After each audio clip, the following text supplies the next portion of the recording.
And you're listening to episode number 51 of the Uprev Ninja podcast, and this is your host, Tom Hudson.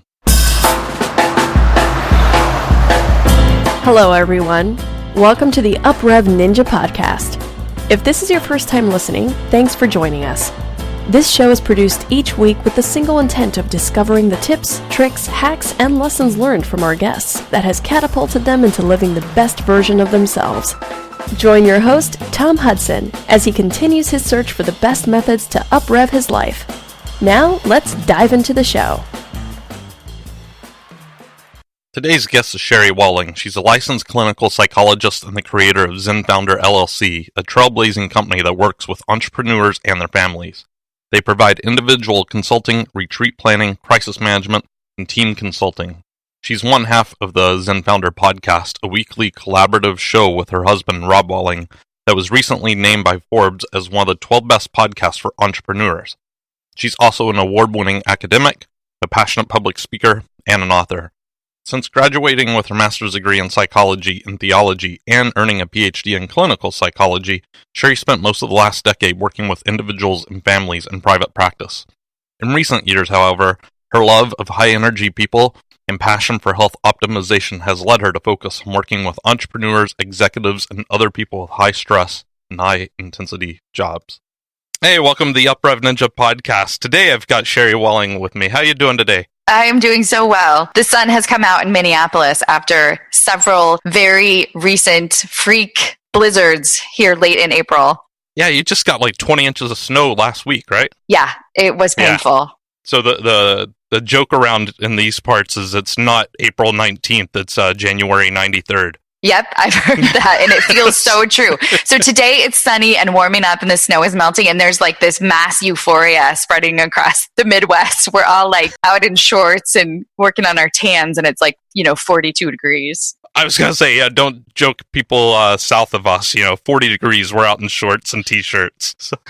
So Sherry, I just recently finished your book, and I got to say, I loved it. I connected with so many different things. I think I highlighted everything except the copyright and, the title of the book. Other than that, I think I highlighted everything. But before we dive into that, why don't you just give us a little bit about who you are and your background and what it is that you do? Sure, I would love to. And thanks for the kind words about the book, too. You never know how it's going to land once you release it into the world, like whether people will understand it or whether it will, be meaningful. So I appreciate that it resonated with you.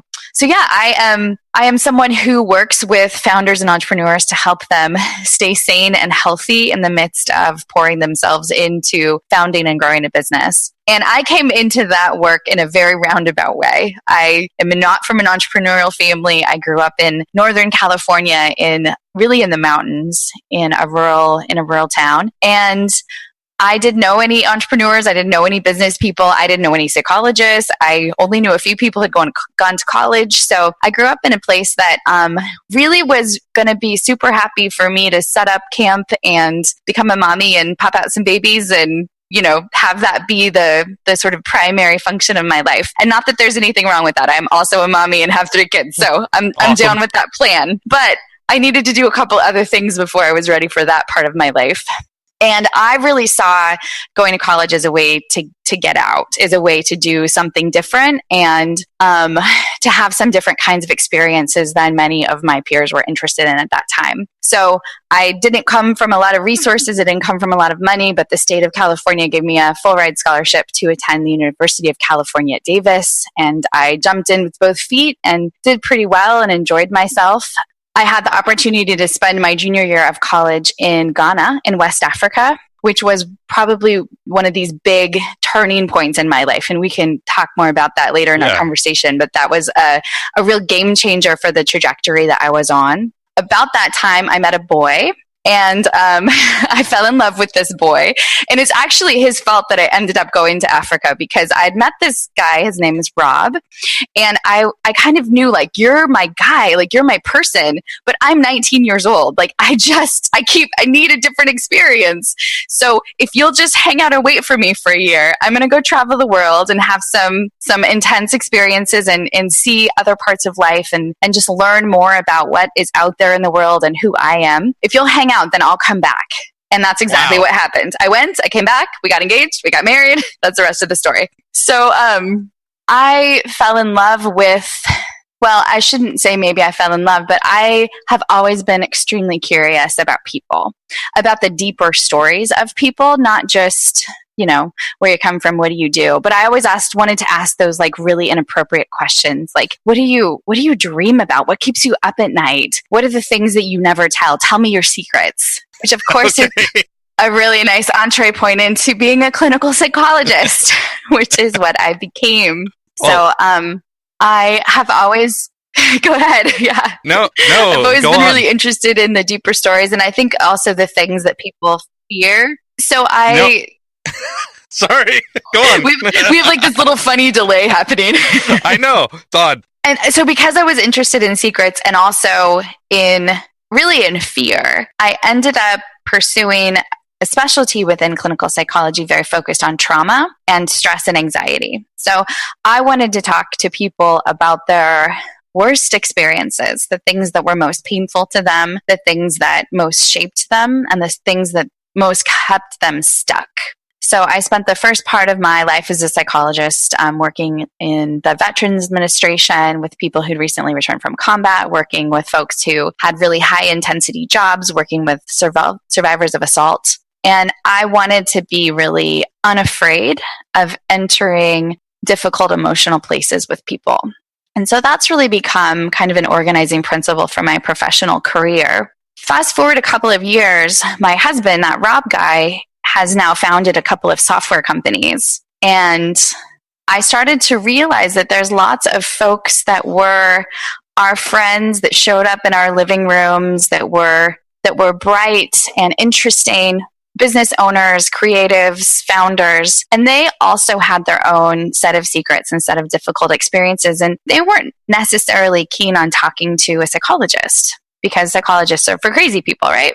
No, not true. Psychologists are for... No. I just want to clearly state that. Psychologists are for everyone. So after a couple of very high-profile suicides in the founder tech entrepreneur world, I shifted my focus to working with founders and entrepreneurs and folks who have high intensity jobs and have their own sets of secrets and have their own sets of challenges, but are also often leading teams and leading companies and just need some extra help and resources to do that well. So that's my day job. And then, like I said, I have 3 kiddos that I spend all the other time with, and that husband, Rob. And then I also try to maintain a level of health and a level of friendship and, you know, just be a nice, well-rounded person, whatever that means. That's the short version of the story. No, I love it. You know, I think you unpacked a lot in there, and I think that's great. And it's an interesting path. I grew up in middle of nowhere, Texas, ranching community. Last thing I wanted to do was stick around and be in a ranching community, breeding cattle. No, that's not what I want to do.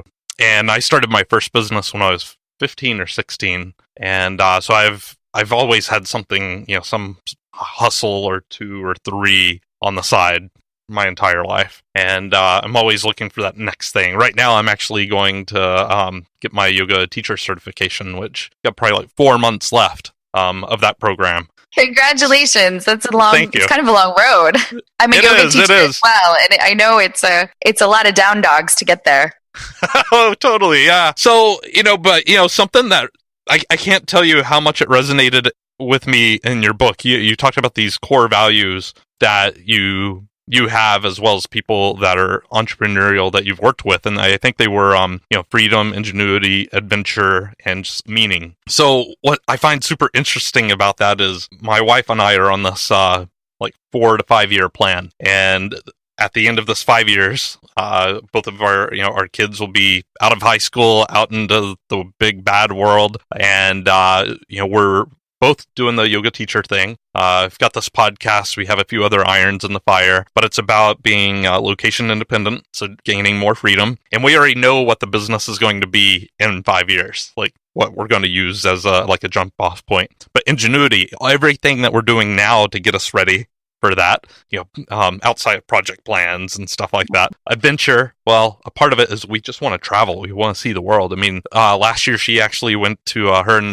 my daughter actually went to Tanzania to an all-girls school for a few weeks. We went to Iceland. Where else? We did like 4 big trips last year. So like travel is just a core component. And it's not like, hey, we're going to go to Boston. We're going to go like somewhere that we just don't normally, normal people don't go to Tanzania for, holiday. And then, the meaning, when they went to the all-girls school, again, it wasn't just, hey, let's go, to a safari. Let's really discover, people that, we don't interact with, and, all the other cultures and customs, and really get an understanding of how this world supposedly, air quote, works. And so when I read that in your book, I was like, these words, I mean, we use the same words in our household. So I was like, boom. And I think that was like in the first 5 pages. So I'm like, okay, this book's going to be awesome to read. So, what, I guess, that all said, you mentioned Ghana was kind of a game changer for you. Tell us a little bit more about that. Yeah, it was a game changer so I landed in Ghana about a month before I turned 20. So I was quite young and really I got a passport for this trip. I hadn't been anywhere. I hadn't been out of the country before. And I feel like I learned to see the world in a very different way. I mean, there's all kinds of awareness of suffering and awareness of poverty and injustice that I think, just happens when you're walking on the streets in any city in Africa. And I also spent a lot of time learning about some of the history and the socio-political context. And that just kind of helped me pair my head and my heart. I also saw a lot of mistreatment against women, and that kind of awoke in me this, tendency towards feminism, or this sense in which I want to make sure that other people like me, other girls, other women have the kinds of chances that I had. I went to the University of Ghana, and I went to school with people who were the top 10% of Ghanaian young people in order to be able to get to university. And they valued their education in a way that I had never encountered before. They would go to class, they would write down every word the professor said, they would take those notes home, they would read them until they were memorized. I mean, I had never encountered such hardworking people. And after that year, I never, ever took my education for granted again, not in the way that I had. So those are the things that I learned peripherally, but I really learned a lot about myself. I learned a lot about my own entitlement. I learned a lot about my own naivete, but I also learned a lot about my own heart and my own passion and the kinds of things that I felt were most important and wanted to give my attention to. So it was absolutely a year of maturing and opening and kind of seeing the big world, but also feeling like I have a place here, or I'm not scared. I had that sense of adventure that said, like, I'm getting in. I'm going to just hang out with the girls in the market, and I'm going to figure out how to be part of this community of college students in Ghana. And I'm going to, have all the experiences and do all the things and ride in the back of trucks to these remote areas and visit this chief and, just see what happens. So that's awesome. Yeah. It's like you're waking up from a dream, I think, when you travel. And that's what I enjoy about traveling so much. And, learning those different customs and cultures. The all-girls school that I mentioned earlier, I believe, I want to say by the age of 12, a lot of the girls would be married.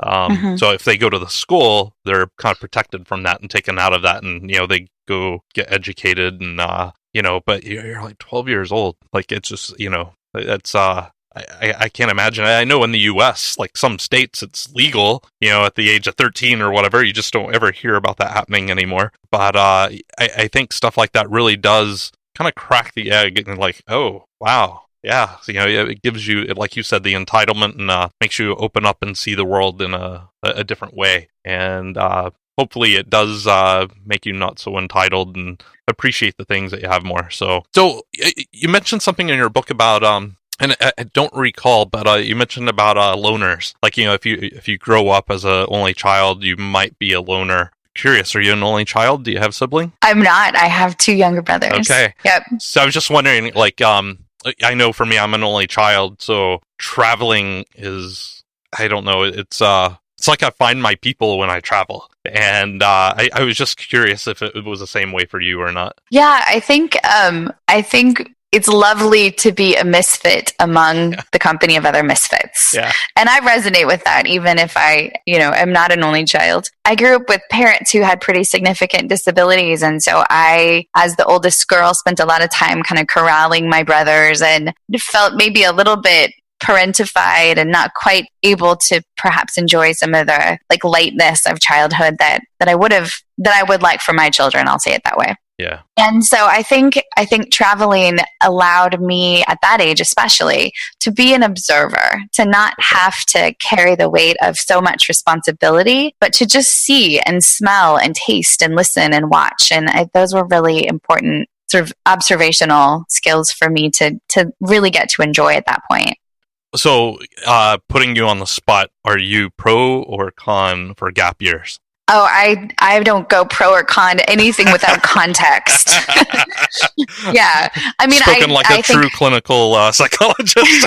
Well, it just depends on the kid. Totally. It depends on the kid. Yeah, I get that. Yeah, and the situation and their maturity and all kinds of things. I really strongly recommend it after college, before graduate school. Okay. I think that's. I spent a couple of years as tenure track faculty at a university. So I spent a lot of time advising college students. And I think it's real hard to start graduate school at 22. It's really important to get some more life experiences before you're ready to really settle into becoming an expert in something.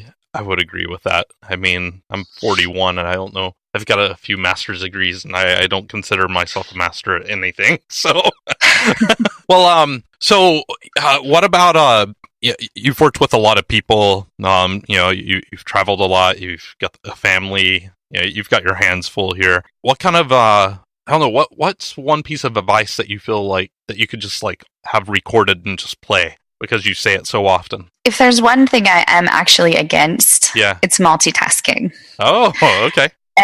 And I think, especially in important things. So one of the things that's been really key to me feeling like I can have a flourishing, busy career, but still feel quite connected to my children and my husband and my friends, is to make sure that my time with them is quality time and that I'm not on my phone or I'm not trying to do 18 things at once. So even if I've got school lunches to make or something, I'm doing that with the kids and it's conversational and we're chatting and, to make the time that you have with people really count and not get sucked into digital distraction. Because I think that is killing our relationships. And it is something that we think is a productivity hack, but in the long run is probably actually damaging the structures of our brain. And it certainly makes people feel miserable. So that's just a thing I want to put out there in the world to everyone that I encounter. Like, put your phone down unless you're doing that. And if you're doing phone stuff, cool, do that. But don't do that at dinner. Right. Don't do that with your kids. Don't do that other times. It's funny. I just wrote about this week, actually. There was an article that came out about iOS and, you have the PIN number on your phone. And it was more from a security perspective, and considering that's part of my day job, it intrigued me. But it said you could, make your password, instead of 6 digits, you can make it an alphanumeric. And I'm like, ooh, I'm going to do that. And I made it 10 characters long. I barely touch my phone now because it's a pain to type the password in. So you really have to be committed. I do. Yeah. And it makes me question, like, okay, this is going to take me like a good 5 seconds, to enter. But I'm like, yeah, I don't need my phone. So it's become a productivity hack because I'm not, using my phone as much. So that's how I shared the article, is just like, hey, you can use this from a productivity standpoint. And, the other thing on the iPhone is it can sense when you're driving, and it'll do, so if someone texts you, it'll text them back automatically. And, I've been using that now for a few months. Not that I used my phone while I was driving before, but we would never assume that. Yeah, no. But it gave me anxiety because, a text came through, and not that I always text back like immediately, but it just gave me anxiety because, here's this thing waiting. Is it an emergency? And I think that's what I hear from parents so much now. I didn't grow up with a cell phone. My mom, I just came home when I was supposed to come home, and she didn't know anything. Now parents have, find friends, or they can see where their kids are on their, via their phone. So I think it's created this, Big Brother / all this anxiety, both on the kids and the parents. Yeah, I'm not sure it's a good thing. I mean, my oldest is 11, so it's not like he's not out with the car yet. And, right. We still kind of know where he is all the time.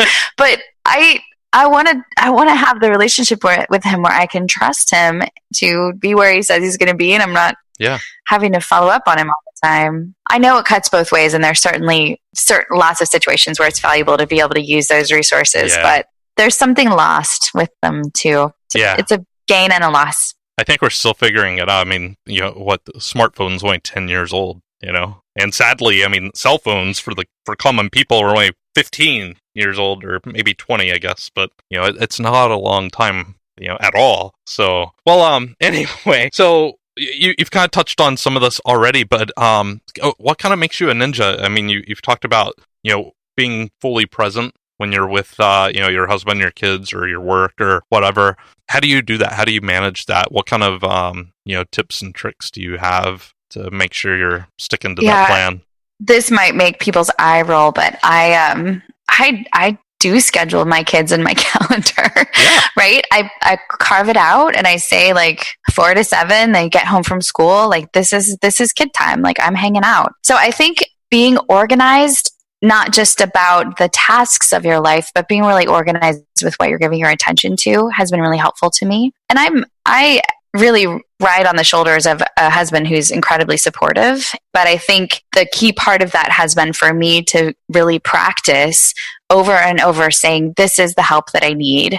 Can you help me here? Can you cover this? How can I cover you? So the thing that I think has been most successful to me as a professional has been having a good partnership with him. There's no way I could do the things that I do. I don't know that he could do all the things that he does without us covering each other. And that's kind of the number one priority in our relationship. My job is to make your life awesome. I'm your biggest cheerleader, I'm your biggest supporter, and vice versa. So my wife would say, she's my bunny and I'm her Clyde.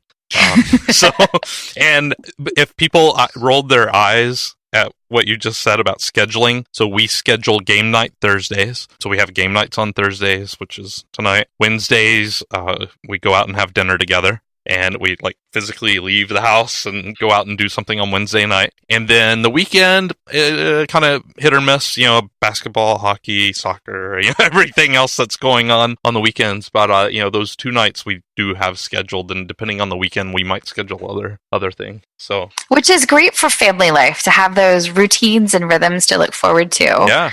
One scheduling thing that I'm not 100% sure my kids love, but both of my older sons play instruments, and they learned through the Suzuki method, which is a method where parents are super involved. So I practice instruments with them every day. Okay. So every morning it's me and mom playing violin, and I try to make it a really positive, fun experience, but I'm sure there are times when they're like, wow, I really wish my mom was not so involved. But it's this is the thing we do together. We're both committed to you learning this instrument and being able to make beautiful music. So yeah, I think those little things that are rituals, that this is our thing we do together. We share it. We're committed to it. It's carved out in the schedule. Nothing else gets in the way unless it's pretty significant or agreed upon ahead of time. I think that's great. I mean, so I played trumpet for 15 years, and I started when I was in 6th grade. And but my mother played piano and organ, and we had a piano in the house, so she would actually play accompaniments with me. So whatever song I play, she just she was good enough. She could make something up to go along with it. So it was embarrassing at times when friends came over, but at the same time, it was really encouraging, and I could tell she loved it. I could just tell that she loved playing piano, but having me sit there with the trumpet and play, as horrible as I was, you could just see the love coming off of her. So I don't know. Here I am, 41, and my mom did the same thing, and I loved it looking back at it. Maybe not at that time, but looking back, it was a great memory. So you're there fine. Was some eye-rolling. You're fine. Yeah. Well, probably many of your guests are familiar with the concept of growth mindset. Yeah. Or many of your listeners. And I think that's been one of the best ways for us to practice growth mindset in our house, is to start the instruments. And the first time you play a new song, it's I can't play this. I don't know how to play this. And then it's okay, well, play the first 2 notes, and then 3, and then 4, and then the first line. And then as you stair step your way slowly, suddenly you can play the song. Yeah. So over and over, they learn that, and it's a joy for me as a parent to watch that process happen over and over again. That's awesome. So growth mindset, yeah, Carol Dweck. Yep. Yeah. So a great segue. What are some of your favorite books? Like, you know, like I'm sure you're reading all the time. Hopefully not just journals, but you know, what do you enjoy reading? You know. I'm a little bit of a philosopher practitioner, I think. I really like a book called A Life at Work by Thomas More, especially given that I work with folks who are struggling or thinking about their jobs intensely. So it's kind of a nice theoretical, philosophical reflection on the role of work in our existence. I also really like The Art of War by Stephen Pressfield. That's kind of a classic for those of us who are off the beaten path trying to create our own stuff and face the blank page every day. That's a really great one. More personally, I love this book called Here If You Need Me by Kate Braestrup. Okay. She's a chaplain to the game wardens in Maine. And, you know, she just has this way of understanding how to be present with people that's pretty profound.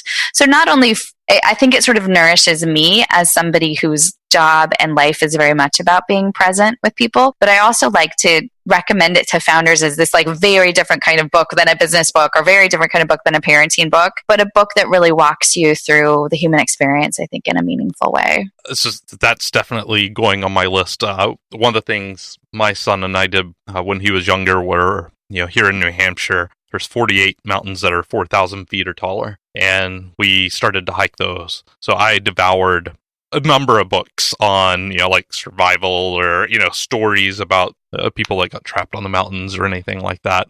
And there's just 2 books. I'll have to put it in the show notes because the names escape me, but one of them is about the Aspen Mountain Rescue Team when it was privately owned before they got to be a part of the Sheriff's Department, and just that transition. And then there's another book that takes place here in New Hampshire, and but both of them are just phenomenal books. But I'm going to assume it's similar to the one that you just mentioned. So I'll get those in the show notes, and I'll email those to you because I think you might appreciate those as well. It sounds like I would. It's just it's about, I mean, it's leadership, but it's, you know, it's that age-old story, you know, like the person that's not the leader is the one that turns out to be the leader at the end, or, you know, they find these new facets of their lives that they didn't know existed or whatever, and how they deal under pressure and stuff like that. So it really gets into the human condition. I love books like that. So what about, what kind of habits do you have that you feel that, you know, help you grow, you know, continual growth?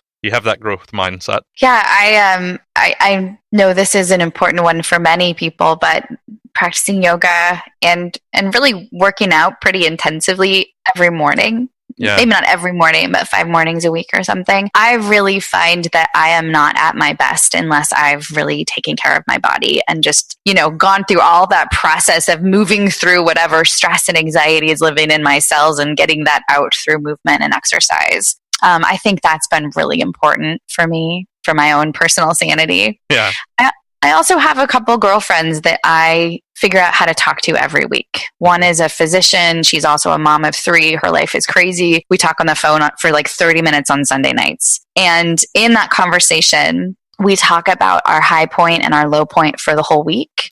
So it's this personal reflective practice because I have to like track it every day. What's my high point? What is giving me life? What am I excited about? What's my low point? And then I have this person who holds me accountable to doing that, but then is also sort of bearing witness to my high points and low points over the course of, we've been doing this for probably 3 or 4 years now. Great. So that's been a profound ritual, the community of it, but also the personal reflective practice. So I didn't share this earlier. When we do our dinner, we do low point, high point at dinner on Wednesday night. And sometimes over game night if it's just family. we'll do that. So I agree, and it's good. I think so. We do that with our children. So I think it's good just taxes were due yesterday, right? And they're like, what's that, or why is that important, or why was that causing anxiety for you, or whatever. So it's good to have those discussions, I think. So what would you say that you're currently working on to improve, trying to get to the next level? I am, because I just had a book come out, I am making the rounds of conference presentations. And I definitely love being with people, but I have a strong introverted streak. And I also feel real attached to my own, my thoughts and ideas and my book and things like that. So every time I'm in front of a crowd giving a talk, I feel like there's a little piece of myself that I'm putting out there in the world. And that mostly feels good. And then sometimes it feels really raw and vulnerable and uncomfortable. So I am practicing how to be present to my own discomfort and just tolerate it, learn from it, listen to it. And I'm also working on those, I guess, more technical skills of putting together a good talk, of being a person who's more present in public than I really thought that I would be. So figuring out how to represent myself and my work and my life well, and then also really meet people where they are and listening to what they need. So one of the concepts of yoga is non-attachment, right? So just a meditation or something around that, I think could be helpful. It's funny, I know all this yoga stuff, right? And I'm starting to teach it, but at the same time, I'm like, I got like so many aversions. I don't want to do that, or, whatever. So one of the hard things about that particular yoga idea for me is that certainly within the field of psychology, the word attachment is in some ways not quite perfectly, but closely related to love.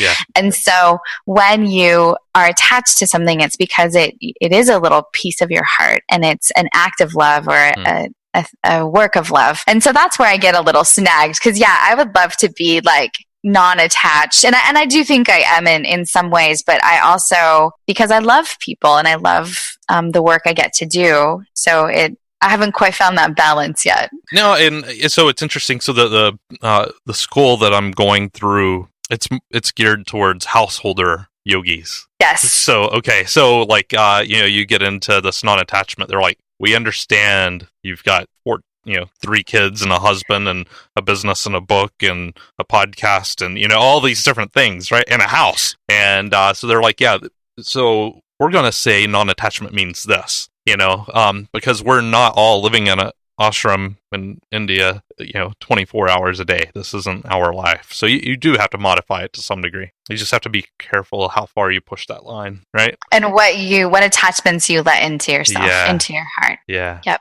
What attachment you choose. Well, what you've been on the circuit now, or you're getting on the circuit for the conferences and everything.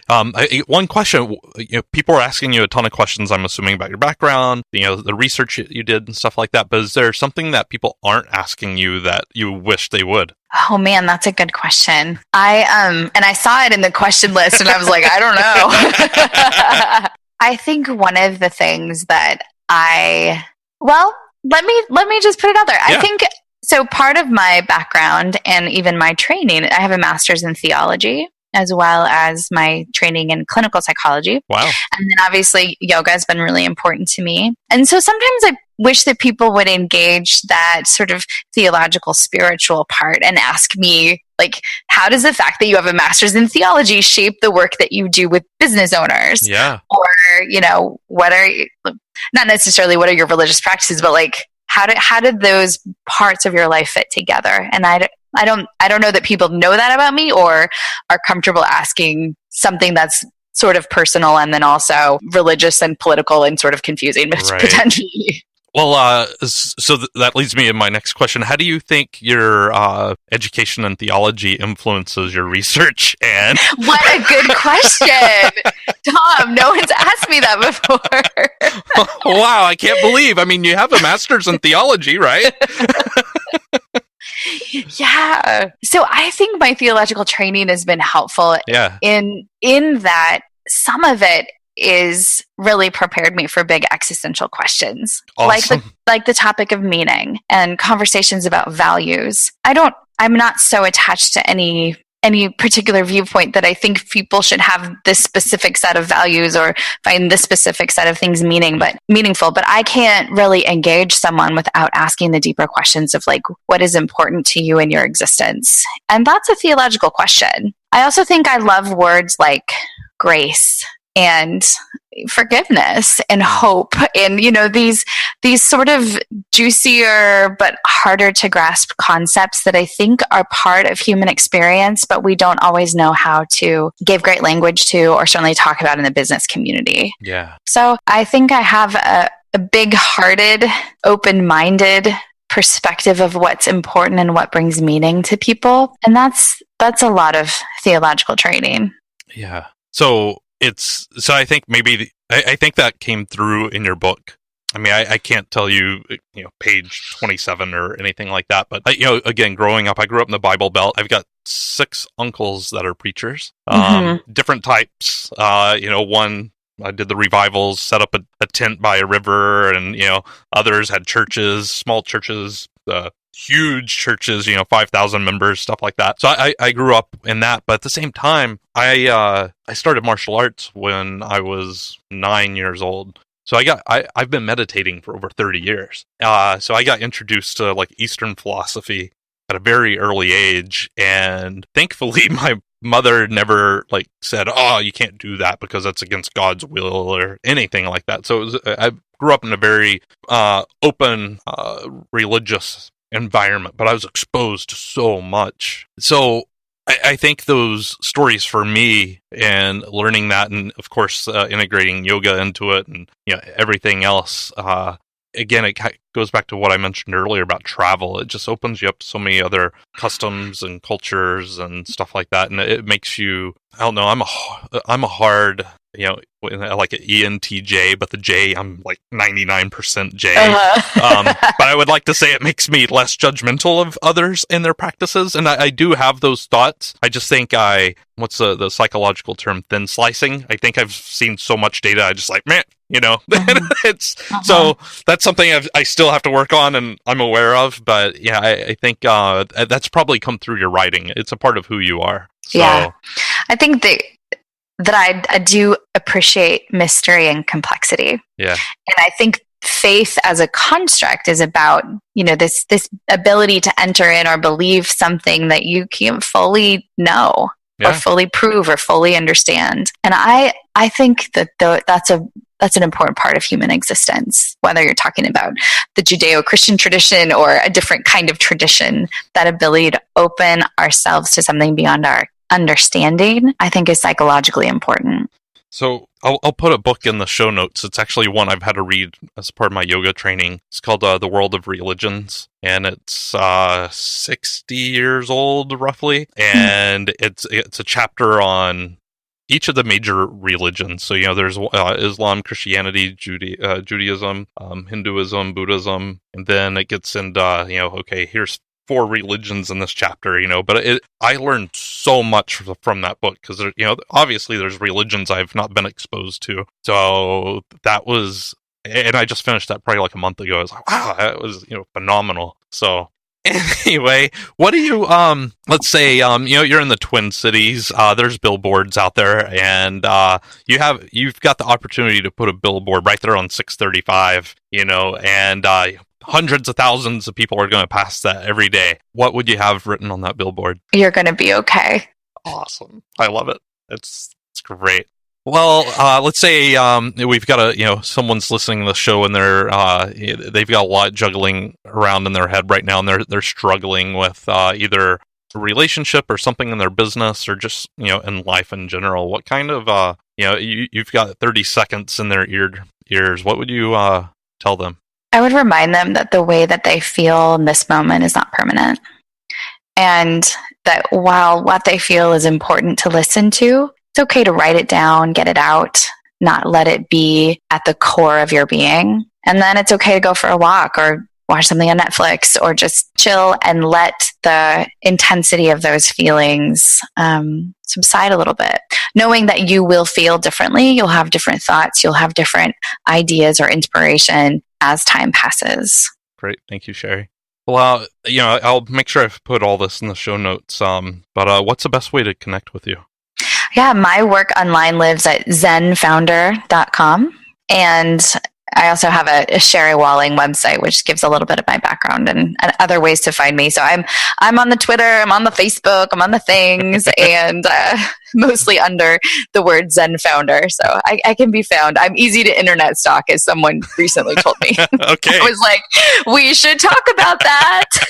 Well, so I know we've referenced your book a couple of times, throughout this, but you want to talk about it briefly? Just tell us a little bit more about it. Yeah. So, Rob and I have had a podcast for the last probably 3 years, and we just felt like we wanted to pull together some of the things that we've been talking about and thinking about and put it in a place that it's kind of easy to access.